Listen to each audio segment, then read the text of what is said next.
Niños del sueño por Charles Lamb. Los niños adoran escuchar historias sobre sus mayores cuando eran niños, dilatar su imaginación para concebir un tío abuelo o tía abuela tradicionales a quienes nunca vieron. Con este espíritu mis pequeños se arrastraron la otra noche a mi alrededor rogándome hablar sobre su bisabuela Phil que vivió en una gran casa de Norfolk, 10 veces más grande que el lugar en que vivían ellos y papá, donde tuvieron lugar, al menos eso se creía comúnmente en esa parte del país, los trágicos incidentes que últimamente se han hecho conocidos gracias a la balada de los niños en el bosque de Morton. Es cierto que la historia completa de los niños y su cruel tío, la historia completa hasta Robin Redbreast se podía ver claramente tallada en madera sobre la chimenea del gran salón, hasta que una persona rica y estúpida lo mandó pulir para instalar en su lugar un mármol de diseño moderno, sin ninguna historia inscrita en él. Aquí Alice repitió uno de los gestos de su querida madre, demasiado tierno para calificarse de insolente.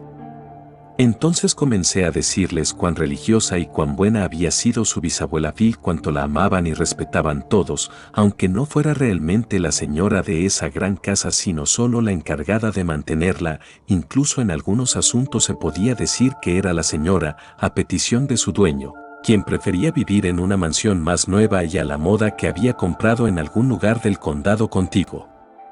Pero ella vivió allí como si la gran casa hubiese sido suya, y mientras lo hizo mantuvo de alguna forma su dignidad, que después cayó en decadencia, estuvo a punto de ser echada abajo. Todos sus ornamentos fueron arrancados y llevados a la otra casa del dueño donde parecían tan groseros como si alguien hubiera trasladado las viejas tumbas de la abadía y las hubiera instalado en el ostentoso salón de oropel de Lady C.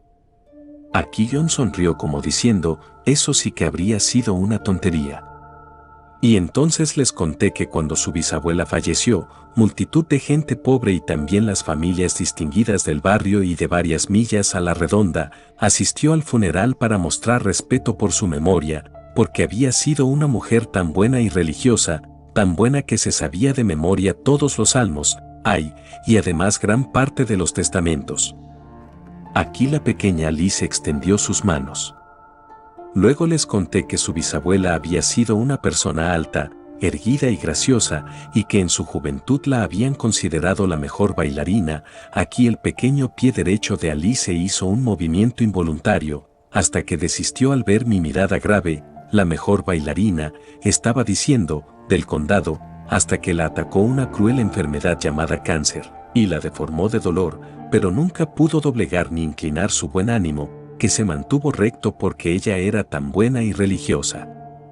Luego les conté cómo solía dormir sin compañía alguna en una habitación solitaria de la gran casa, y que ella creía que una aparición de 2 infantes se podía ver a medianoche deslizándose arriba y abajo sobre la gran escalera ubicada cerca del lugar donde dormía, pero ella decía que esos inocentes no podían hacerle ningún daño. Y cuán asustado solía estar yo aunque en esos días mi niñera dormía conmigo, porque nunca fui la mitad de bueno ni religioso que ella, pero de todas formas nunca había. Los infantes. Aquí John levantó completamente sus cejas e intentó parecer valiente.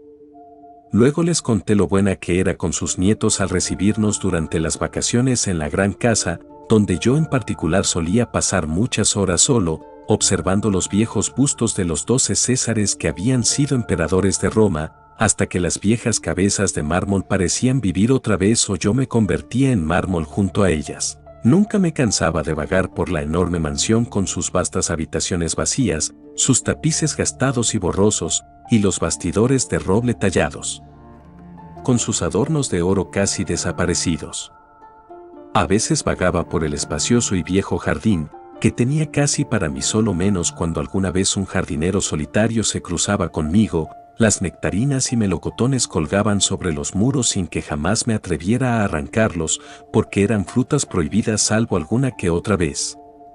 Para mí era más placentero pasear cerca de los tejos, con su aspecto melancólico o de los abetos, y recoger sus frutos rojos o las manzanas del abeto, que eran buenas solo para mirarlas o tenderme sobre la hierba fresca con todos los finos aromas del jardín a mi alrededor. O tomar el sol en el naranjal donde imaginaba madurar junto a las naranjas y las limas en esa agradable calidez, u observar el pez que se escabullía de allá para acá en el estanque, al fondo del jardín, y de vez en cuando mirar a un lucio obstinado que se mantenía en medio del agua en estado silencioso, como si se mofara de las correrías impertinentes. Encontraba más placer en el ocio ocupado de estas diversiones que en todos los dulces sabores de los melocotones, nectarinas, naranjas y otros cebos comunes para los niños. Aquí John devolvió disimuladamente un racimo de uvas al plato, lo que Alice no dejó de observar, pues él pretendía compartirlas y ambos parecieron estar dispuestos a renunciar a ellas como irrelevantes por esta vez. Luego, con un tono algo más elevado, les conté que aunque su bisabuela Phil amaba a todos sus nietos, se podría haber dicho que amaba más a su tío, John L., porque era un joven tan hermoso y lleno de vida, un rey para el resto de nosotros. En vez de vagar por los rincones solitarios, como algunos de nosotros, montaba el caballo más brioso que hubiera, aunque era solo un niño travieso algo mayor que nosotros, para recorrer en una mañana la mitad del condado o para unirse a los cazadores apenas salían. Él también amaba la vieja casa y el jardín, pero tenía demasiadas energías como para permanecer acorralado dentro de sus límites. Les conté cómo su tío llegó a ser un hombre tan valiente como hermoso, admirado por todos, pero especialmente por su bisabuela Phil, como solía llevarme en su espalda más de una milla cuando yo era un niño cojo. Él era bastante mayor que yo, y no podía caminar de dolor, y como tiempo después él también se volvió cojo, pero yo nunca, me temo, fui lo suficientemente indulgente con él cuando se ponía impaciente y sentía dolor, ni recordé suficientemente lo considerado que había sido conmigo cuando yo estaba cojo. Y les conté cómo cuando murió, aunque no llevase muerto una hora, parecía que hubiese muerto hacía mucho tiempo. Tal es la distancia entre la vida y la muerte, como al principio soporté su muerte bastante bien, según creí, pero luego me persiguió una y otra vez, aunque no lloré ni lo tomé a pecho, como hacen algunos, y pienso que él lo hubiera hecho si yo hubiese muerto. Comencé a extrañarlo el día entero. Extrañaba su mal humor y deseaba que estuviese vivo otra vez para discutir con él, porque discutíamos algunas veces, en lugar de no verlo nunca más, y era difícil estar sin él, tan difícil como debió haber sido para su pobre tío cuando el doctor le cortó la pierna. Aquí los niños sollozaron, y preguntaron si es que el breve luto que llevaban entonces no era por su tío John, y me miraron, y me rogaron que no me fuera junto a su tío, sino que les relatara algunas historias sobre su bella madre muerta. Entonces les conté cómo cortejé a la hermosa Alice W. durante 7 largos años, a veces con esperanza y otras con desesperación, pero siempre persistente. Les estaba explicando, de acuerdo a lo que pudieran comprender, el desdén, las dificultades y negativas que infligen las solteras, cuando de repente, tornándose en Alice, el alma de la primera Alice miró a través de sus ojos con tanto realismo que me hizo dudar de cuál de las dos estaba frente a mí, o a quién pertenecían esos cabellos brillantes. Mientras permanecía contemplándolos, ambos niños se volvieron progresivamente difusos a mis ojos, alejándose y alejándose hasta que al final no fueron más que 2 figuras fúnebres en la distancia extrema, las cuales, sin hablar, extrañamente me dieron la impresión de los efectos del habla. No somos Alice, ni tuyos, ni tampoco somos niños. Los niños de Alice llaman padre a Bartram.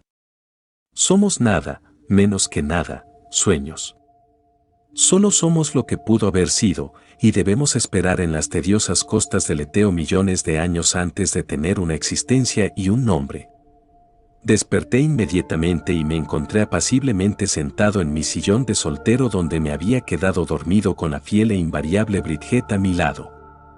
Pero John L., o James Elia, mi hermano, se había ido para siempre.